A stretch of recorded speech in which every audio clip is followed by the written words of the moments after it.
بسم اللہ الرحمن الرحیم۔ اسلامک لائبریری میں آپ سب کو خوش آمدید کہتی ہوں۔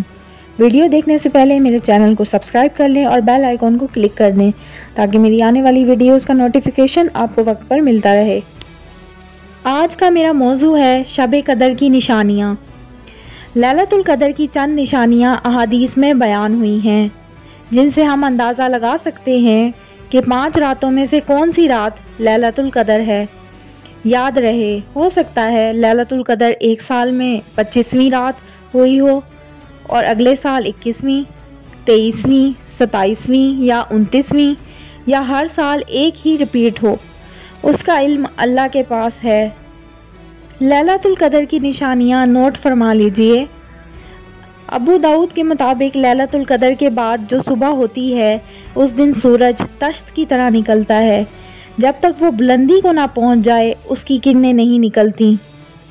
صحیح مسلم میں ہے کہ لیلۃ القدر کی صبح کا سورج سفید ہوتا ہے، اس کی کوئی شعاع نہیں ہوتی۔ صحیح الجامع کے مطابق لیلۃ القدر نرمی والی معتدل رات ہوتی ہے، نہ گرم نہ ٹھنڈی۔ اس رات کی صبح کی روشنی کمزور اور سرخی مائل ہوتی ہے۔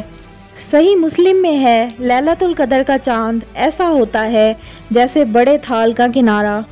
صحیح بخاری میں ہے اس رات کبھی بارش بھی ہو سکتی ہے۔ لیلۃ القدر کی علامات کے متعلق لوگوں میں چند غلط باتیں مشہور ہیں، جیسے اس رات کتے نہیں بھونکتے یا گدھے کم بولتے ہیں، سمندر کا پانی میٹھا ہوتا ہے، درخت زمین کو سجدہ کرتے ہیں، ہر جگہ روشنی ہی روشنی ہوتی ہے۔ یہ باتیں شریعت اسلامی میں کہیں سے ثابت نہیں ہیں۔ یعنی اللہ نے اپنے نبی کے طفیل شب قدر کو 5 راتوں میں گھما دیا۔ ایک تو 5 راتوں میں جاگنے سے 4 راتوں کی عبادت اور مل گئی اور ایک شب قدر مل گئی، اور دوسرا اللہ کی رحمت ہوئی کہ اسے چھپا دیا گیا تاکہ اس کی ناقدری نہ ہو۔